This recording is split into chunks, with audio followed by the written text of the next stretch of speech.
ਬਾਬਾ ਜੀ ਜਿਵੇਂ ਕੋਈ ਆਪ ਜੀ ਨੂੰ ਸਵਾਲ ਪੁੱਛਦਾ ਹੈ ਤੇ ਉਹਦਾ ਜਿਹੜਾ ਤੁਸੀਂ ਆਨਸਰ ਦਿੰਦੇ ਹੋ ਉਸ ਬੰਦੇ ਵਾਸਤੇ ਹੁੰਦਾ ਕਿ ਜਿਹੜੇ ਸਾਰੇ ਬੈਠੇ ਨੇ ਉਹਨਾਂ ਵਾਸਤੇ? ਦੇਖੋ, ਪਾਰਟਲੀ ਤਾਂ ਉਹਦੇ ਵਾਸਤੇ ਹੁੰਦਾ ਜਿਹਨੇ ਸਵਾਲ ਪੁੱਛਿਆ, ਔਰ ਪਾਰਟਲੀ ਜਨਰਲਾਈਜ਼ ਵੀ ਕੀਤਾ ਜਾਂਦਾ ਹੈਗਾ, ਕਿਉਂਕਿ ਜਿਹੜਾ ਅਸਲ ਜਵਾਬ ਹੈ ਉਹ ਤਾਂ ਅੰਦਰੋਂ ਮਿਲੂਗਾ।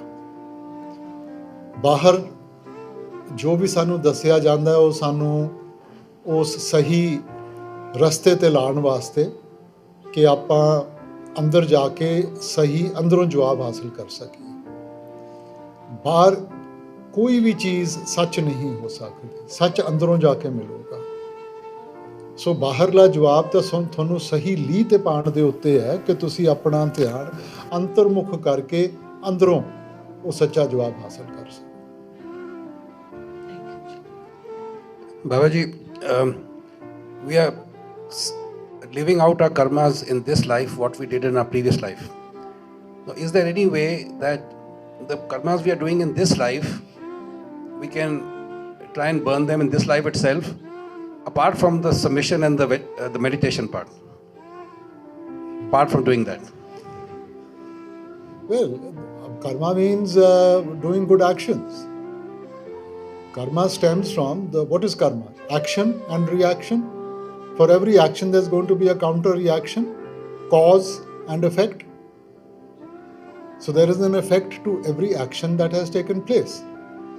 So apart from what is your destiny, when you have come out here, if you do the minimum amount of karmas, or you have been able to sort of do good deeds, that will help you to create the right atmosphere. That will not burn off your karmas. Burning of karmas is shabad karam ki rekh kataye, shabad shabad se jai milaye. To take care of karma is only getting in touch with the shabad. So, just going forward from that, karma and dharma. So, will, let's say the first 30, 40 years of a person's life, he's done everything wrong. In the last 40 years of his life, he's become like a perfect person, doing charity, seva, everything that is good. Will that dharma burn his karma in this life? Let's understand what dharma is. Dharma or dharam is the responsibility that stems from the karma. Dharam is not mazhab, it is not religion. Dharam is the responsibility that stems from the karmas you have created. That is your dharma. You have a dharam towards your parents, towards your family, towards each other, towards society, towards your country. Now, that all stems from the place where you are given birth. And the sum total of that comes from your karmas. So, first the karma is created.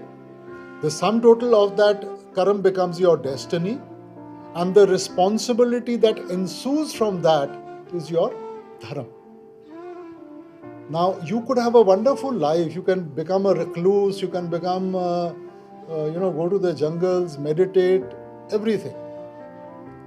But karma can only be wiped off through the shabad, not through good actions.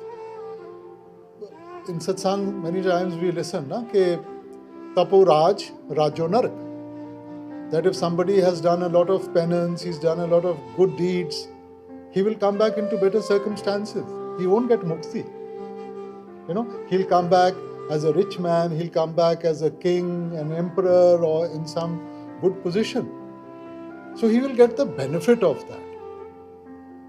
He gets the benefit of that, he starts indulging himself, so the circle continues. His good karmas are not sufficient to give him salvation, to give him mukti. If he wants mukti, if he wants out of the circle of birth and death, he has to go beyond the action and reaction. He has to meditate, he has to get in touch with the Shabad. And only that Shabad has that cleansing power to give him salvation. Babaji, somebody wanted to know, when the person sleeps at night and she sleeps on the left side and hears a sound, and one is not supposed to hear a sound from the left side, only from the right side when you do bhajan, and quickly you change your position to the right side. I mean, like. No, it doesn't make a difference what side you sleep on. You Okay. sleep on your right side or your left side. Haan. Look, first understand that the Shabad is there in your entire being. Okay, the Lord withdraws the Shabad from any part of your body. That part of the body will stop functioning. Shabad is there, this thing. We need to focus it. It's like the rays of the sun. You use a magnifying glass to focus it, Yes. and it becomes energy. So similarly, we need to focus at the eye center. Shabad is there in our entire being. So this left and right is explained to us to act, to exercise caution. Okay. But you keep your attention at the eye center and you forget the left and right, and you will see automatically it starts focusing in the center. Okay. Thank you. Hazur, coming back to the philosophy of karma, which Jasbir was discussing, would you like to say something about the Nishkam karma? Nishkam means selfless. If you see the Gita, it is basically teaching us about Nishkam karma. I mean, on the battlefield, Arjun is so hesitant to go into battle because his uncles, his relatives, his friends are there, many of them on the opposing side. And that's when Krishnji explains to him as to what his duty is, what his dharma is. So, Nishkam means selfless. Whatever we do in a selfless manner. Now, that doesn't necessarily have to be in a religious place, in a holy place. Anything in life, whether it's looking after the children, in your work, in your house, whatever you do. If you do it in a selfless manner, where you want to help the other person rather than bringing it into calculation, that becomes Nishkam karma. So Nishkam karma doesn't burden you. Ordinary karma burdens you. Ordinary karma comes into the cause and effect, action and reaction. Whereas Nishkam karma is something where you want to do it for the sake of doing it rather than from a calculation. So does it not imply that while living the life in ordinary manner, without karma we cannot live? We have to do the karmas. The focus should be that any karma, when it's performed or done, it should be Nishkam. I don't think so we can practice it. It is something that will flow from you once you understand what life is all about. It's like humility. You heard a good satsang on humility and somebody says, yes, I should be humble. Well, he won't be humble. Somebody is going out and just touches him. He says, can't you see where you are going? So unless it doesn't come from within you, these are not things you can practice. Till we have the ego, till we think that we are of importance, there is no humility. But when you see things in totality, you understand that we are just a fragment of this creation. I am nothing. Then things will be done in a more nishkam manner, in a more selfless manner. So it's a stage we work towards. It's not something that will happen just because you have knowledge of it. You mentioned about ego, Babaji. I have a confusion about it. Guru Nanak said, Nanak home rog pure. Then it is also said that home name naal virod hai, doi na bas ek thain. It is also said that तानपीर का एक ही संग वासा विच हौमे पीत करारी आत्मा और परमात्मा दे विच जिहड़ी रुकावट है हौमे है और जिथे हौमे है उत्थे नाम नहीं वस सकदा फिर नाले कहंदे है कि बिन शब्दे हौमे किन मारी अब जब तक शब्द अंदर प्रगट नहीं हुंदा हौमे मरदी नहीं और जिन्ना चिर हौमे मरदी नहीं उन्ना चिर नाम नहीं आंदा तो it's a contradiction No, it's not a contradiction. It's a way the different stages of our spiritual practice. Bani says, "Hamme dhirag rog hai, daru bhi is mahe, kirpa करे जे अपने ता गुर का शब्द कमाए." Okay, so the biggest malady that we have is homme. Homme means duality, where he is separate from me. So the purpose of spirituality is to take us into that oneness. So as the consciousness starts rising, till we are within the ambit of mind and Maya, there will be duality. Okay. Now, no matter how much I say that I won't use the word I or I won't say I, but the fact is that yes, it is a person who's doing something and a person who wants reward and a person who's creating karma. So that duality is going to be there. The moment you go beyond mind and Maya, then the I-ness starts falling away, because then the mind is left behind. Mind is creating the distinction. Where Shabad is concerned, Shabad is there in all of us. We can't exist without Shabad. Shabad is the creative power. We are the Shabad. So the Shabad is there. But till we are in the ambit of the mind, we are prevented from that recognition. Okay, we have got enslaved under the mind. And as through meditative process we go beyond mind and Maya, then the covering is removed. Then I know who I am. And that is why he says that Shabad is the one which will help you to remove these coverings and help you to understand your true identity. Huzur, it's absolute truth what you have enlightened. There's another way of looking at it, if may I be allowed to express. Homme, if we see the syllabus of Homme, it starts from Ahankar, is the upper end of it. And the finest part of Homme is when a person starts feeling, mere andar Homme nahi hai. That itself is a form of Homme. Everything is Homme. Everything is me, my, mine. So, Huzur, so the apparent part, that is Ahankar, becomes a straightway the hindrance between even Simran Bhajan. So is it that with the grace of Master, when we go for Simran Bhajan, slowly and slowly our mind starts understanding, the Ahankar starts coming down, we become a little more normal. So slowly and slowly, but the final part of Homme will be removed by Shabad only. But we reach to that stage by cleansing slowly, slowly. The Homme goes on to the final stage, and then final thing is removed by the Shabad. देखो, basically, ਆਪਾਂ महाराज जी ਆਪਾਂ ਨੂੰ ਉਦਾਹਰਨ ਦਿਆ ਕਰਦੇ ਸੀ between the drop of water and the ocean. जी. ठीक है? A drop of water, if even there's a little bit of dirt in it, it seems enormous. But that drop of water, if it merges into the ocean, it becomes in the ocean. Yeah. And the ocean has the capacity to merge that dirt in itself, and it is not reflected at all. So, by ourselves, can we get out of the circle of birth and death? We can't. Can we remove all our karmas? We can't. He is the doer. Eventually, it is him. All we can do is to be receptive. So, through satsang, through our meditation, we are just trying to be receptive. We are just trying to do the little that we can do. But beyond that is His grace.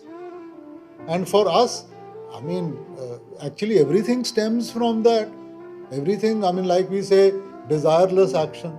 Okay? But everything stems from a desire. Even the desire for the Lord, desire for spirituality is a desire, no? And as long as there's desire, I am desiring it. Desire can't stem from somebody else. I'm desiring it. Yeah. But when I'm able to get rid of that desire, there is no desire. Then there's total acceptance. There's total submission.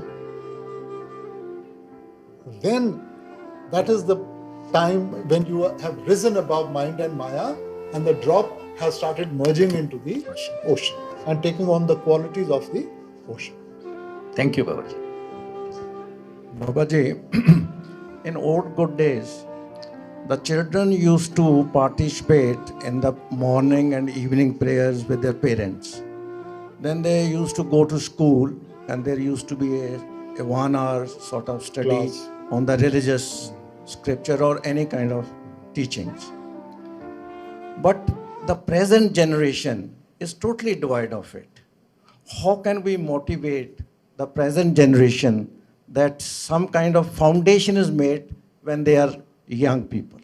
The foundation is always created by the parents. If we have come to this stage, I would fault the parents, not the children. Because right from an early age, parents teach you to be competitive, parents help you to focus on what is right. In good old days, the focus was on being a good human being. Today, the focus is on getting good numbers, earning more money. The parameters of how you judged a person has changed. In good old days, in a village or in a town, whether the chap was poor or rich, it didn't make a difference. The question was, could he hold his head up high?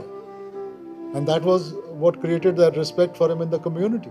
Today it's measured in terms of money. So until we don't get back, we don't take our society back towards morality, and that doesn't become our focus. If it's always going to be money, then that's what the child is going to take up. So it's for the parents that in the beginning, when we were young, our grandmother used to, when giving us a bath, used to make us repeat the Japji Sahib.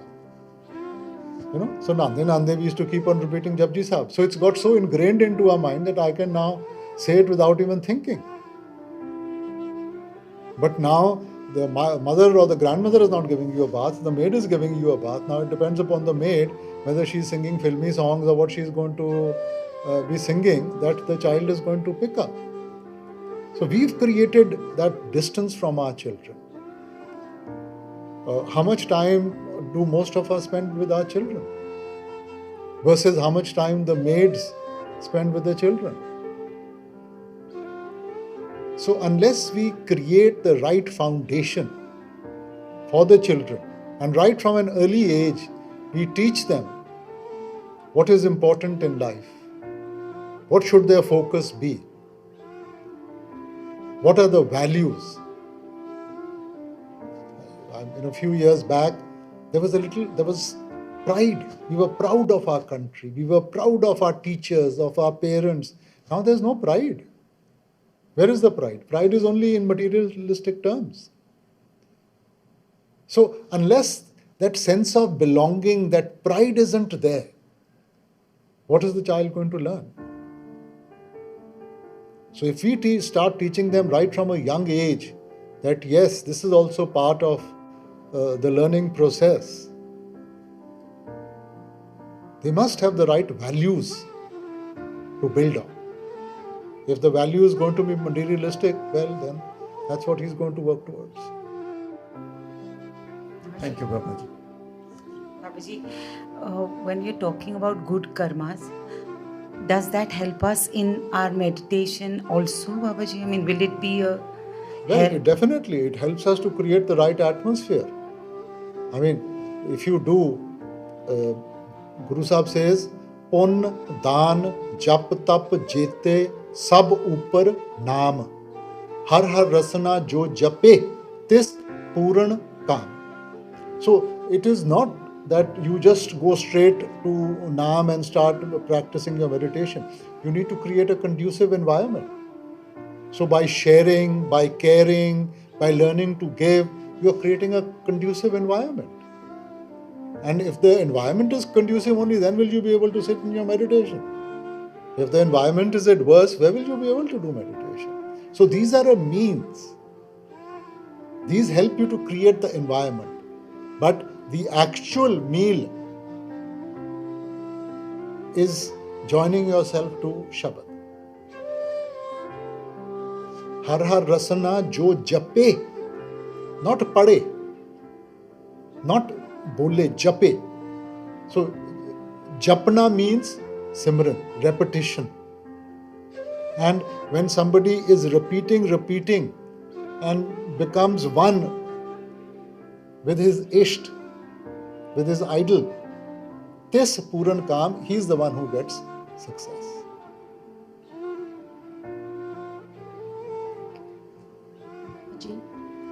normally we say that we don't believe in rituals, but when the children are small, rituals create an association. So if we let the children go to religious places and, they get lured in with the rituals to concentrate and to have an association with God, prayer. Is there anything wrong with that? What is the meaning of a ritual? A ritual, if you see, there must be a logical conclusion to whatever we do in life. So if something appeals to his logic, there is a reasoning behind it, it is not a ritual. But if you are performing it without understanding and just because you've been told by somebody to do it, then it's a ritual. So as parents, it's our duty to explain to the child that if he's going to the mandir or he's going to the gurdwara, the church, the mosque, what is the purpose behind it? If he understands the purpose, then it is not a ritual. But if he's doing it just because his mother or his father is forcing him to do it, then it's a ritual. Babaji, many a times one feels that, as you have said, that there are certain things which are our duty and we must perform them. But a lot of times I feel that in relationships, especially with family and people who are very close to you, that duty seems like it's being done without the sense of love or without the sense of warmth. So what is the right way of doing something that might not be coming naturally to you, but it is a requirement from you? How do you find the right way to do it? And should you do it forcefully or should you learn to inculcate it? And how should that happen? You see, everything in life, don't tell me in 24 hours of the day you love doing everything that you do in those 24 hours. There are certain things which stem from a responsibility. There are certain things you like to do, certain things you are forced to do. So your 24 hours of the day is going to be a mixture of all this. So like I said, from karam stems dharam. Dharam is the responsibility. Unless you don't fulfill your dharma, your karmas are not going to get finished. If your karmas are not going to get finished, you're not going to get mukti, you're not going to get salvation. So there is a certain amount of responsibility that stems as we go forward in life and the relationships we create in everything. Whether it's with our spouses, whether it's with our children, with our parents, there are certain things, we cherish doing. There are certain things we are doing from a sense of responsibility. So certain things you do, you may not want to do them, but you feel that it may hurt the other person, that's why you have to do it. So, unless you don't reach that level of awakening where you will enjoy everything that you do, where every action of yours will bring you pleasure, well, we have to perform and try and fulfill our dharma. Babaji, if that is creating a sense of negativity within a person, that they are doing it because in their head they understand that they must, but they are not feeling like doing it, and that creates a dual feeling. What is the right way? Should you do that? When you send a child to school, I don't think so from the first day he starts enjoying the school. For him, it's a very big pressure to go to school every day out there. It's only once he starts learning, or if he's enjoying literature, he starts reading something that he starts enjoying it. But we want him to create that habit of going whether he likes it or not. We want him to do it. Once he starts getting something out of it, then he starts enjoying it. Then he will do it himself. But if on the first day only you say you don't like it, stop it, well, he's going to end up liking nothing. So our minds have been, programmed in such a manner by our past that there is so much negativity that even the things we should like, we may not like at this present juncture. So what is right and wrong, we don't know. So we have to use our discrimination, our vivek, that, okay, this is my responsibility, I have to do this. And as you keep on doing it, eventually you will start enjoying it. But that will come from an awakening. Because Babaji, the path, whatever little bit I have experienced, one always feels that you always feel the need to be better than you are, do better than you are. And so it's a constant struggle with yourself of what you must become and who you actually are. And that becomes, because a lot of people come onto the path thinking that it's going to make life easier for them. But as you come on it, you actually feel that it's like an orientation program where you actually have to keep improving. I think we announced before Namdan that please don't come here for the fulfillment of your wishes or that life is going to become one happy place. Karms you have to go through. Karmo apo apani. Karm jo karega tu, wohi fir bhogna bharna. That you have to go through. Taking initiation does not mean that your karmas will be wiped out. So if your karmas are still there is going to be positive, there is going to be negative. Coming on to the spiritual path is that it gives us a sense of purpose. It gives us the confidence and the strength to be able to go through that. Not that the karmas are taken away. You still have to go through that. The blow of the hammer is reduced to a pinprick because you have inculcated that strength where you are able to face that action which could actually have broken you otherwise. So, wherever we are, it is because of our karmas. Whether today, like I said, the sum total of your karmas is your destiny. So, whatever we have done in the past, good or bad, that has brought about the positivity and the negativity. But then additionally, he has given us that sense of discrimination, that power to see how to better ourselves. Don't all of us want to improve ourselves in life? In whatever trade you are, don't you want to improve in that? That's a very natural phenomenon. Child wants to improve, whether it's in studies or it's in games or any field. He wants to do better than what he is doing now. Isn't that a natural phenomenon? But that means, Babaji, it keeps getting tougher also. I mean, if you go from the second standard to the third standard, the syllabus gets tougher. So we should expect that. I don't think so. It gets tougher. It depends upon how you look at it. As we grow, as our strength grows, our ability to take on more also increases.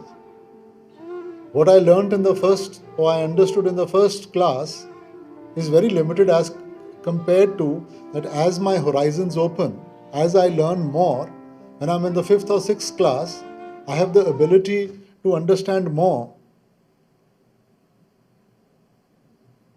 And if you understand more, then your sense of responsibility also becomes more. No? Babaji, why is it that with every master, the Sangat increases? No, I don't think so. With every master, it doesn't increase. It has its ups and downs. But it's substantially much more now than it used to be, Hazur. No. Well, Maharaji sowed the seeds. I mean, if you look at it, the number of people he initiated. Okay, now you multiply that. They must have gone back, had families and everything. You multiply that by 3 or 4. That becomes much more than what I've initiated. So he has sown the seed. I'm just reaping the harvest. I'm taking the credit.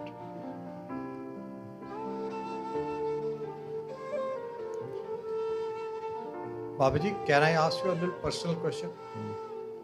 Baba ji, ਮੇਰੇ ਨਾਲ ਕੀ ਹੁੰਦਾ once a while ਸਵੇਰੇ ਜਦ ਵੀ ਸਿਮਰਨ ਤੇ ਬੈਠੋ ਜਦ ਵੀ ਸਿਮਰਨ ਤੇ ਮੈਂ ਬੈਠਦਾ ਪਤਾ ਨਹੀਂ ਕਿੱਥੋਂ ਇੰਨਾ ਪਿਆਰ ਉਮੜਦਾ ਅੱਖਾਂ ਇਹ ਰੋਂਦੀਆਂ ਨੇ 2-2.5 ਘੰਟੇ ਪਤਾ ਨਹੀਂ ਚੱਲਦਾ ਮੈਂ ਰੋਂਦਾ ਥੱਕ ਜਾਣਾ ਪਰ ਅੱਖਾਂ ਨਹੀਂ ਥੱਕਦੀਆਂ ਨਾ ਹੀ ਮੇਰਾ ਦਿਲ ਥੱਕਦਾ ਸਾਰਾ ਦਿਨ What has that got to do with me?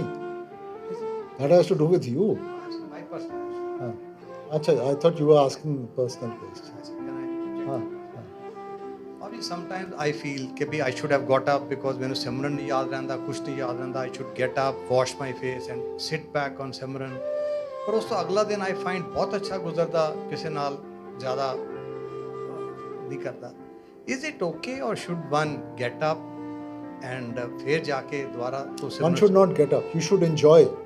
You should enjoy and cherish every moment that you are going through in meditation. You see, our problem is that you had a good time once upon a time and then you try and recreate that moment the rest of your life, that moment is never going to come back. So when emotion swells up, it needs a release. It finds the release through tears, through different manners. Somebody gets angry, somebody starts crying, somebody starts laughing. So these are ways of,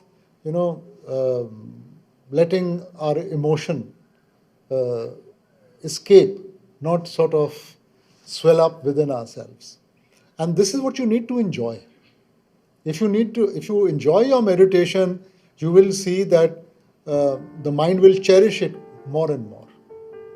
So there is no harm. It's coming from within. It's not that somebody else has said something or done something. So we are now tuning into ourselves. Part of the role of meditation is to help you to be at comfort with yourself, to tune into yourself. Now within myself, there must be good, there must be bad, positive, negative. So I'm coming to terms with that. So that's a good thing. Enjoy it, cherish it. Don't analyze it, but just keep on sitting and enjoy. Thank you, Babaji. Babaji, why is surrender so difficult? Because, right from the day we start walking and talking, we've been told to use this mind. We've been told to think for ourselves. We've been told to create our own identity. Parents always teach you, create, a place for yourself in society, create a place for yourself. So, throughout our learning years, we've been told to create a position for ourselves. And then you come into Santmat and Santmat says, identity? What identity? You have no identity. So, it becomes, what shall I say, contradiction in terms that on one side I've spent 20 years trying to create an identity which is separate from my parents, separate from everybody else, and then I come onto a spiritual path which says identity, you have no identity. And then I spend the next years trying to break that identity. So there's a war going on within ourselves, within the mind itself, as to should I stick on to my individual self, or do I leave my individual self and grasp that oneness? So till that battle is going on, it becomes difficult. But through the meditation, as we are able to step out of that duality into that oneness, then a peace, a calm descends, where you understand that you have achieved something much greater than what you had within your limited I-ness. Thank you, Babaji. Babaji, as adults who have a significant part of their life still ahead of them, and being on the path, we are often faced with two circumstances. One is to enjoy our life and to make the most of it and the various responsibilities we have. And the other is to fulfill our responsibility to our spirituality. In today's day and age, how can we balance the two? Because sometimes you feel that you are compromising, not compromising, but not giving enough time to your spirituality. And sometimes you feel like I'm not enjoying life. I feel like I'm not meeting people, or, just worldly things. Like the conflict you have between worldly things and the spiritual life, how can we balance the two? It is working yourself towards that. I don't think so. One should become a sadhu and go into the jungles and mountains. And neither do I think that one should go and indulge oneself in everything in life. Again, that balance. There's a beautiful movie of Peter Sellers, one of the few serious movies he made. What was the name of that? Being There. Being There. Okay. He's a very simple man. And he gets into an accident, and so the person is very rich, and he's scared that he'll get sued. So he just takes him to his house and says, you stay here. And then he keeps on talking to him, and he gives very simple answers. We are so complicated in life that we want complicated answers. Something simple for us, we make it complicated. And everybody thinks that if this rich man has kept him in the house, he must be some person of repute. So everybody comes to him for advice. And he gives you very simple advices. So somebody asks him something, the President of America comes and asks him, we are going through recession, what should we do? And very simply, because he's a gardener. So he says there's a time to sow and there is a time to reap. And he ends it with that. Now, everybody starts taking out meanings from that. Everybody has his own concept of what was conveyed. And they think, what a man, that he's giving us such great truths. So, a balance is necessary. Life is not complicated, we make it complicated. Because we are copying others. We have been programmed today, all of us, we are programmed. Society has told us what is right and wrong. We don't. But we go about what my parents taught me, what society has taught me, what society expects, what other people want. So I'm actually molding my life into their likes and dislikes. My individual identity is finished. So unless, how many of us actually, sometimes we enjoy going to a party, sometimes we don't.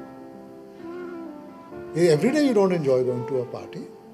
So if you keep that balance there, we get forced into it. Now if you are in the partying crowd, then it means you must attend. If you don't attend theirs, they won't attend yours. And if somebody sort of goes on the side, everybody will point a finger at him, oh, he's antisocial.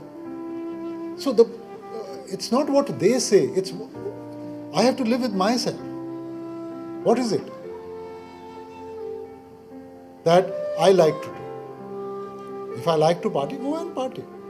But if I want a quiet atmosphere, I should be able to have that quiet atmosphere. There are days when you don't want to talk. And there are days when you feel the need for company, you feel the need to express yourself. So bring it from a point of understanding, taking everything to a logical conclusion, not molding yourself into the likes and dislikes of the people around you and the demands of society. We are today, we become actors. We are not living a natural life. We are not going with our gut feeling that, okay, let me do this. What will people say? They will always say something. So am I going to be so weak that I have to mold myself to their likes and dislikes? Then what is your individual identity? So that's the contradiction. On one side, we want to create an individual identity. On the other side, we are forced to a behavioral pattern which is dictated by society, not by our strengths and weaknesses. Babaji, also about input and output, like you spoke about programming. How can we control the input of negative emotions? Well, if you are amongst positive people, you will get positive emotions. If you are among negative people, mind is very impressionable. Sometimes a child says, okay, I'm going to the party, I'm not going to drink. It's like when you're talking to your parents, that I'm not going to do that. But when you are in the society of people like that, those impressions definitely create some grooves in your mind. No? If they are all doing it, if I have a sip, how does it make a difference? And that's from where it starts. First comes the thought registers, mind is not in our control, and that registered thought becomes an action. If I'm seeing a beautiful lady walking on the road, and I say, I'm not doing anything, I'm just sort of watching her. But what is happening? There's a thought being created in my mind. And if I let that thought come constantly in my mind, at some stage it is going to spur me into action. That is why the mystic said, don't let the thought also come into your mind. So if that impression is not there, the thought is not there, there's no question of action. But once I let that thought enter into my mind is not in my control. At some stage, it's going to get channelized into action. And once it starts getting channelized, then I've lost control.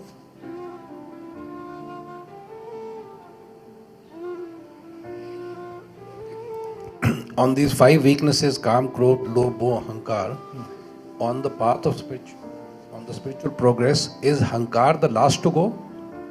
No, all of them are equal.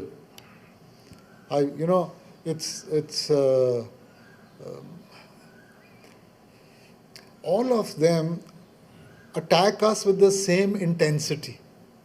Now, some of us are able to control one, and that gives us a false sense that, oh, this I have sort of now taken care of, now let me focus on the two. But as you go further, that's the same thing that comes and pulls you back then. So you have to be on your watch at every moment for all of them. Don't ever get into that false thought that I've been able to control one or I've been able to control second or third. Right till you don't go above mind and Maya, you are as susceptible to each of them. So you have to be cautious. One more question. There are thousands and thousands of ways people try to achieve God. There are rituals, there are thousands of places of worship. People follow gurus, masters, so on. Now, and it's all based on faith, because they have faith, that's why they go. Now, even if those turn out to be wrong ultimately for some reason, will that faith of that person see that person through? See, firstly, in spirituality, nothing is right and nothing is wrong. Spirituality means creating a relationship with the divine, and that can't be wrong. Now, we all have our ways and means. You can start from nursery class, or you can start from KG, or you can start from the first class. Depends from where you are starting. These outward means are to create an environment. I would never say they are wrong. They have their own purpose in trying to create a conducive environment for us. But now if I'm going to sit in the first class all my life, and I want to go to college, will I be able to reach college? So these are steps in the way.